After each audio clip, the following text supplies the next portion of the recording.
Vale, pues para hacer esta actualización, lo que he hecho, igual que otros años, es revisar un poco los artículos que se han publicado. Se publican artículos de muchos países, pero los principales investigadores del síndrome de Bewey-Wiedemann son, como ya sabéis, el grupo de Estados Unidos, de Filadelfia, y el grupo de los italianos. Son los que más publican y son los que voy a nombrar aquí principalmente hoy. Entonces, antes de empezar a contaros esta actualización, vamos a hacer un pequeño repaso del síndrome, que bueno, ya todos conocéis, pero así podemos entender mejor algunos de los conceptos de los que voy a hablar. Ya sabéis que el síndrome de Bewey-Wiedemann, o bueno, mejor dicho, se tendría que decir el Bewey-Wiedemann Spectrum, el espectro del Bewey-Wiedemann, para ser más correctos, se produce por unas alteraciones genéticas en el cromosoma 11. En este cromosoma hay unos genes que codifican para unas proteínas y estas proteínas participan en el crecimiento. Algunas de ellas lo regulan activándolo y otras, sin embargo, inhiben el crecimiento. En condiciones normales hay un equilibrio entre estas proteínas activadoras e inhibidoras y el crecimiento es normal. ¿Qué pasa en el Bewey-Wiedemann? Pues que hay un desbalance. Actúan más las proteínas activadoras de crecimiento que las inhibidoras. Por tanto, hay aumento de crecimiento y esto justifica muchos de los síntomas del síndrome. Por ejemplo, pues que los niños nazcan con un peso mayor al normal, una talla mayor, que durante los primeros años haya mayor crecimiento de lo normal, que pueda haber una macroglosia, una lengua grande, que algunos órganos internos como el hígado, los riñones, el bazo, puedan ser más grandes de lo normal, que haya defectos en la pared abdominal como hernias umbilicales o enfaloceles y sobre todo lo que más miedo nos da es que puedan aparecer tumores abdominales como el hepatoblastoma o el tumor de Wilms, que esto es sobre lo que se habla sobre todo en los últimos artículos. Entonces, ¿os acordáis del Consenso Internacional de 2018, en el que participaron varios países? En este consenso hablaron de los criterios diagnósticos. Entonces, para diagnosticar el síndrome dividieron los síntomas en dos grupos, unos criterios mayores y otros criterios menores, perdón.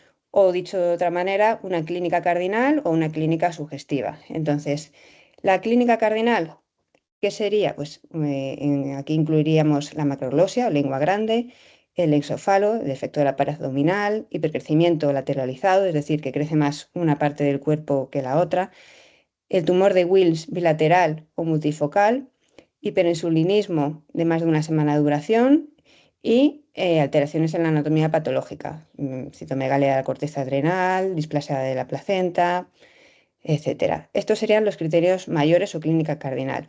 Por cada uno de estos síntomas tendríamos 2 puntos.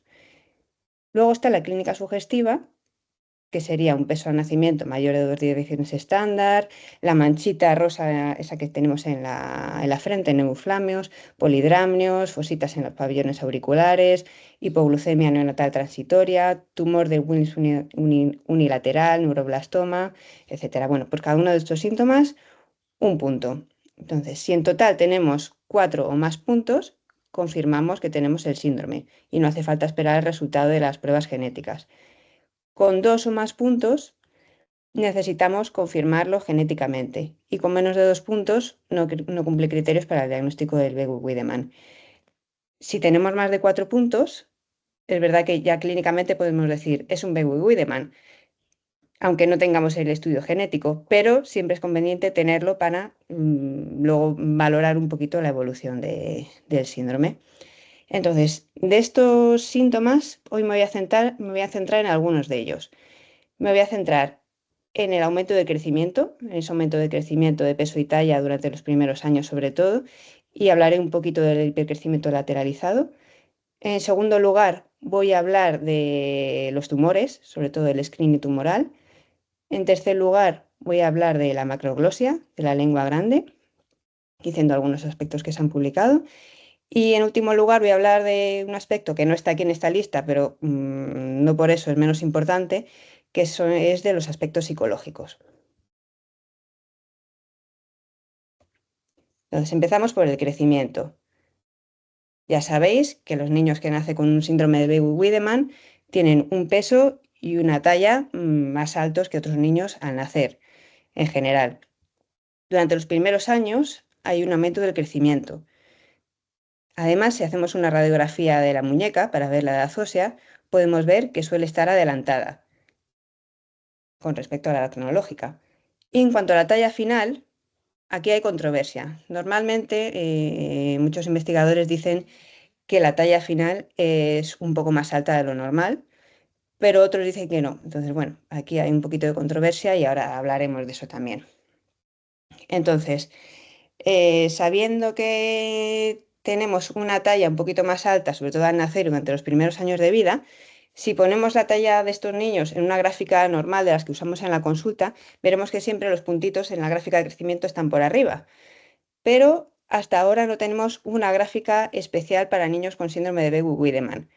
Sí que hay gráficas especiales para otros síndromes, por ejemplo, para el síndrome de Down, que sabemos que son niños que tienen una talla un poco más baja de lo normal. Para ellos sí que tenemos gráficas de crecimiento adaptadas a ellos. Para otros síndromes, como el síndrome de Turner, que también tiene una talla baja, también tenemos gráficas de crecimiento. Pero hasta ahora el Begue-Wiedemann no teníamos. El año pasado, en la reunión, sí que os comenté que un grupo de coreanos habían creado unas gráficas de crecimiento. Lo habían hecho con poquitos pacientes, con 51 niños con síndrome de Begue-Wiedemann, pero bueno, no está mal. Habían hecho varias mediciones de peso, de talla y de la circunferencia de la cabeza, del perímetro cefálico, a lo largo de varios años. Y con esto habían creado unas gráficas. Aquí las podemos ver. Tenemos para chicos y para chicas, tenemos peso y talla. Todos los puntitos son las diferentes mediciones que han ido haciendo a lo largo del tiempo. Y como vemos, casi todos los puntitos están por encima de la media. ¿Cuáles son las conclusiones que hicieron este grupo de coreanos? Pues bueno, que en comparación con la población general, los niños tenían más talla en todas las edades, más peso, sobre todo por debajo de 10 años, más llamativo hasta los 7 años. Y la cabeza también era un poquito más grande, sobre todo entre 1 y 3 años. En cuanto a las chicas, en comparación con la población general, también tenían mayor talla por debajo de los 7 años, mayor peso por debajo de los 4,5 y también la circunferencia de la cabeza era un poquito mayor por debajo de los 7 años. Esta talla mayor era más evidente antes de los 3 años, lo que ya sabíamos.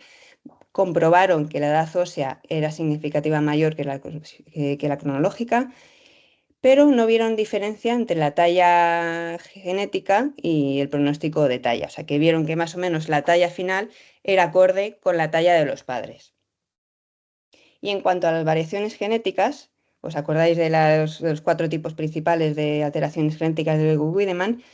Los chicos que tenían alteración en IC2, hipometilación en IC2, tenían más peso y talla que los que tenían disomía uniparental.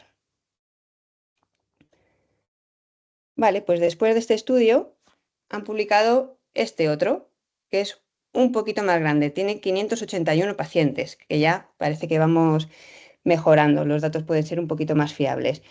Lo han hecho entre Países Bajos, Italia y Estados Unidos. Y el objetivo era crear también gráficas específicas para el síndrome de Begue-Wiedemann que incluyeran el peso, la talla, el índice de masa corporal y el perímetro cefálico. Y estos datos los han comparado con las tablas de la OMS, que son las que utilizamos muchas veces en la consulta de pediatría. Este es el resumen de los datos, 581 pacientes en total. Están representadas las 4 alteraciones genéticas del síndrome, hipometilación en IC2, disomía uniparental, hipermetilación en IC1 y alteraciones en el CDKN1C. Y estos serían los resultados, las gráficas de crecimiento que ellos han creado. Entonces, aquí vemos gráficas de peso para mujeres y para varones. Y en verde tendríamos las gráficas de la OMS, las gráficas que utilizamos normalmente en población general. Y en azul y en rosa, las gráficas que han obtenido para el síndrome de Begue-Wiedemann en niños y en niñas. Entonces vemos cómo queda un poquito por encima las gráficas de crecimiento para los pacientes con síndrome de Begue-Wiedemann. Esto sería para el peso. Esto sería la talla. Lo mismo, en verde las gráficas de la OMS y en azul y en rosa las gráficas que han obtenido para el Begue-Wiedemann. Lo mismo, un poquito por encima. Este sería el índice de masa corporal, es decir, la relación entre el peso y la talla. Vemos en lo mismo. Y por último, el perímetro cefálico. Lo mismo, queda un poquito por encima. Compararon también la talla y el peso entre las diferentes alteraciones genéticas. Por ejemplo, vieron que si comparan disomía uniparental con IC2, ven que IC2 son un poquito más altos que disomía uniparental. Si comparan IC1 con IC2, parece que IC1 son un poquito más altos que IC2. Y los que tienen alteración CDKN1C serían más bajitos que los que tienen IC2. O sea, que CDKN1C y disomía uniparental serían más bajitos en general que los que tienen IC1 y IC2. En el peso no vieron realmente alteraciones significativas, vamos, diferencias significativas entre un grupo y otro. Y en cuanto a la talla final, vieron que sí que era un poquito más alta, un poquito, en varones y en mujeres. En el caso de los varones, 0,6 desviaciones estándar por encima y 0,5 en el caso de las mujeres en comparación con las tablas de la OMS. Y bueno, pues está muy bien. Yo creo que esto tendrá que ir mejorando y supongo que saldrán nuevas tablas, pero ya tenemos una herramienta para utilizar en las consultas.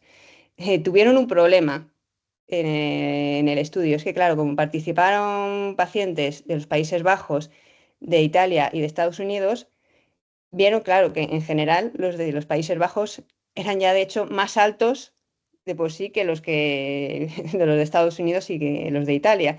Entonces, bueno, tuvieron que hacer ahí un análisis estadístico especial para normalizar esos datos y poder compararlos entre sí. Pero bueno, supongo que más adelante saldrán más estudios y esto se irá mejorando. Vale, y una nota solo del crecimiento lateralizado. Ese crecimiento mayor de un lado o de otro del cuerpo que sobre todo nos da problemas cuando afecta a las extremidades inferiores, por esa dismetría, pues, esa posible afectación secundaria de la espalda con escoliosis, a veces hay necesidad de cirugía. Bueno, pues es un pequeño apunte de esto, que es un estudio que han sacado el grupo italiano, que publican bastantes cosas sobre el crecimiento lateralizado.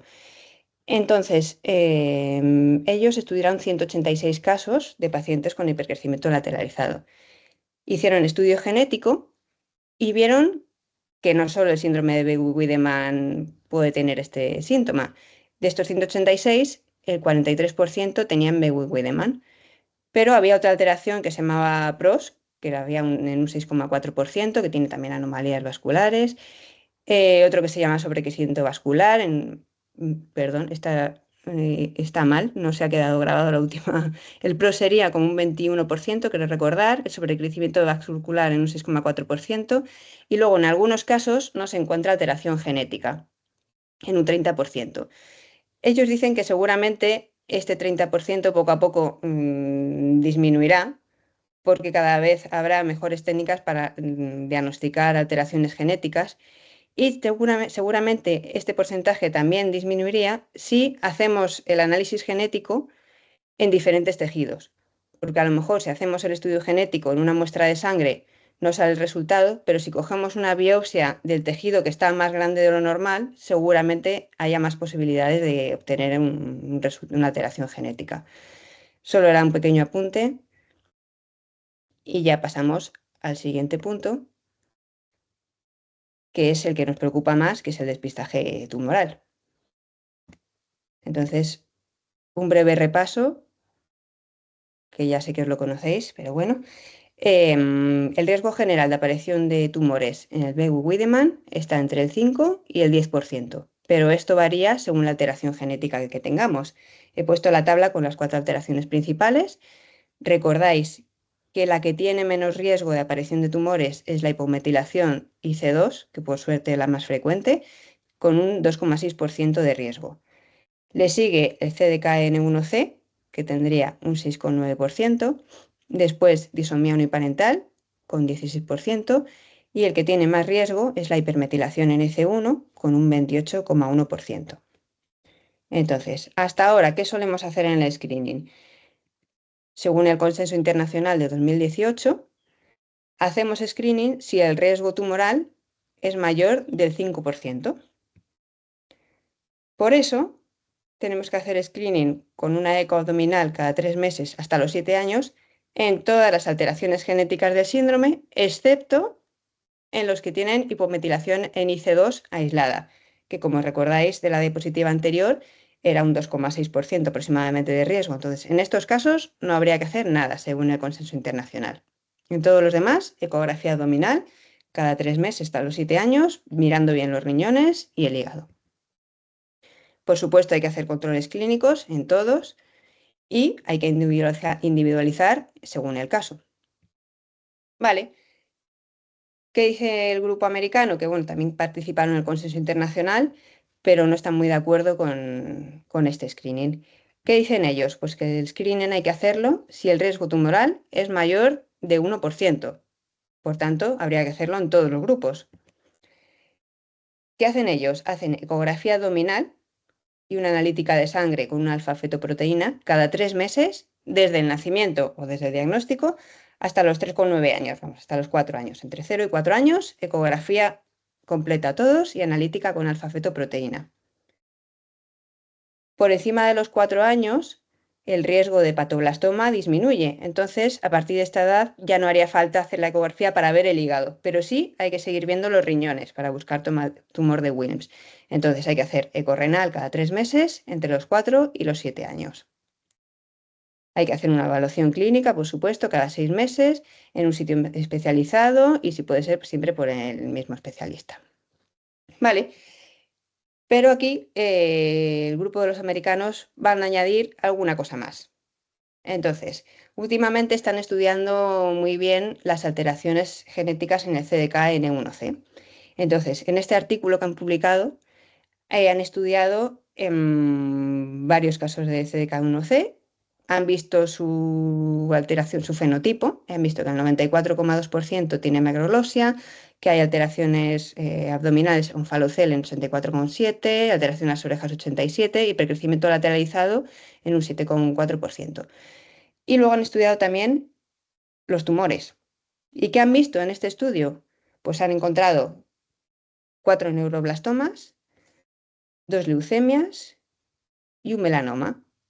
Pero en este grupo, que no lo he puesto aquí, no sale en esta diapositiva, creo que eran 180 y pico pacientes, 150 y algo, no han visto ningún tumor de Wilms y ningún hepatoblastoma. Entonces, después de estos resultados, se plantean, ¿y ahora qué hacemos? ¿Reconsideramos el screening? ¿Hacemos screening a los que tengan CDKN1C? ¿Hacemos eco abdominal buscando hepatoblastoma y tumor de Wilms? ¿O solo buscamos el neuroblastoma?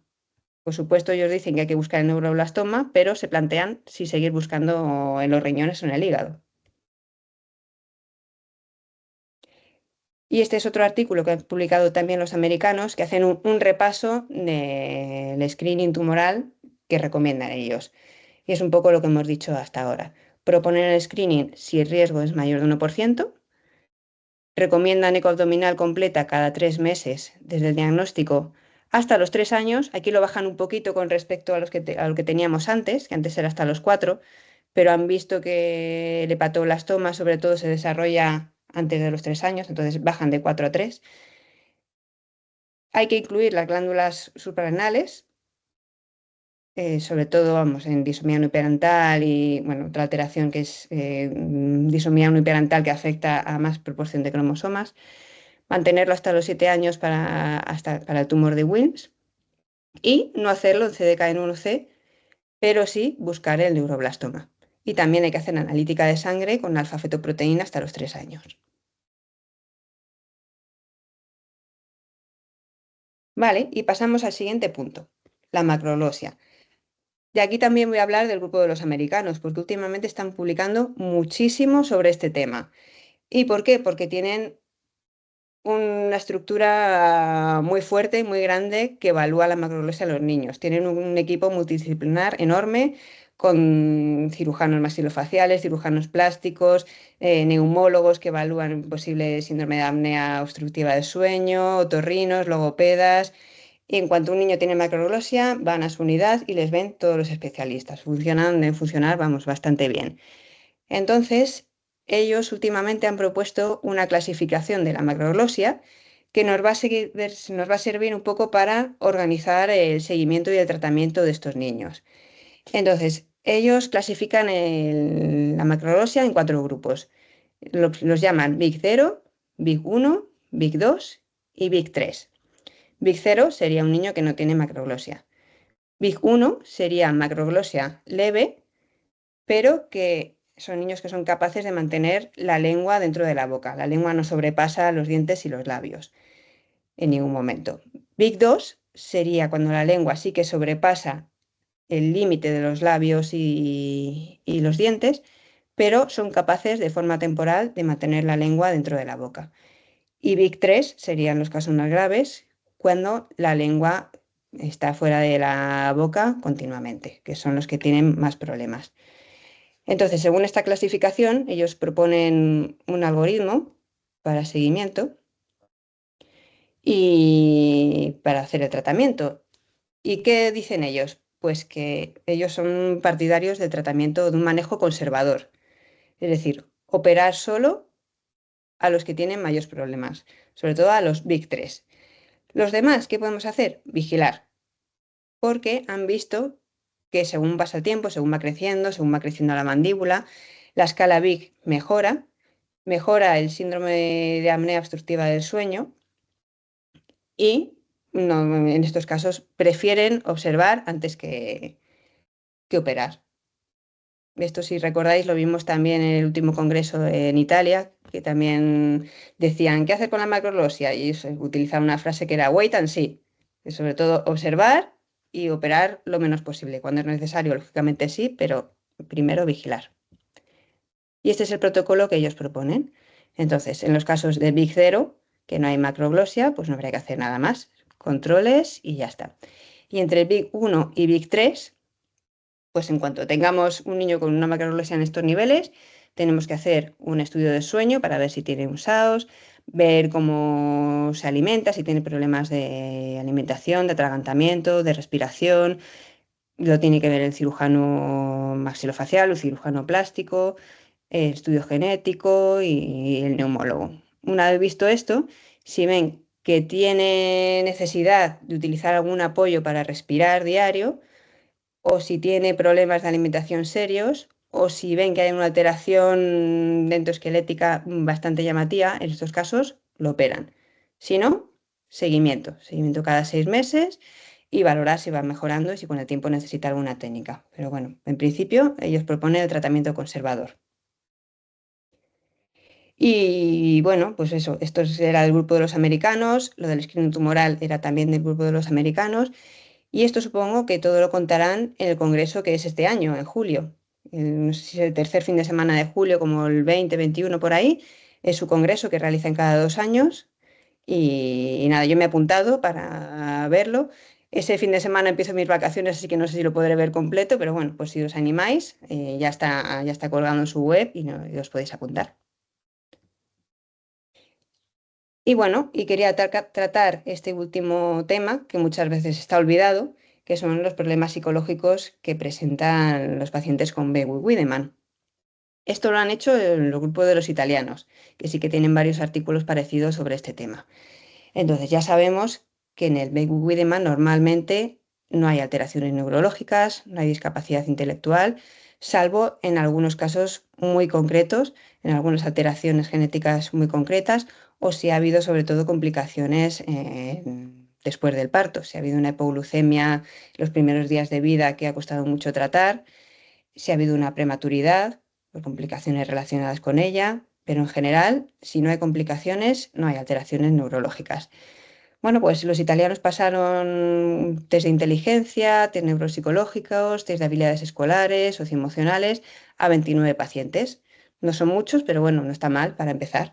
Entonces vieron que de estos 29, 3 de ellos, el 10%, sí que tenían alguna alteración neurológica que ya estaba diagnosticada antes de empezar el estudio.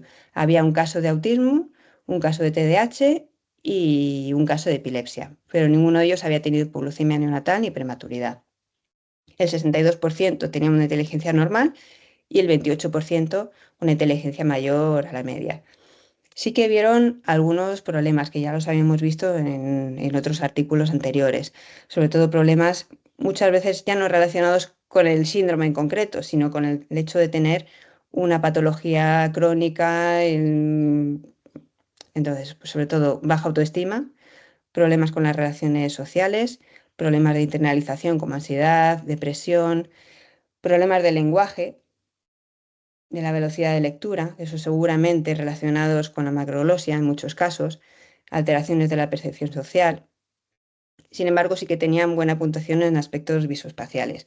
Entonces, yo creo que todo esto puede estar relacionado con el hecho de tener una patología crónica, pero no por el hecho de tener el síndrome de Begue-Wiedemann. Pero bueno, esto hay que tenerlo en cuenta y hay que proporcionar, pues eso, apoyo y lo que haga falta. Es verdad que son poquitos pacientes y que habrá que seguir investigando, pero bueno, está bien para tenerlo en cuenta.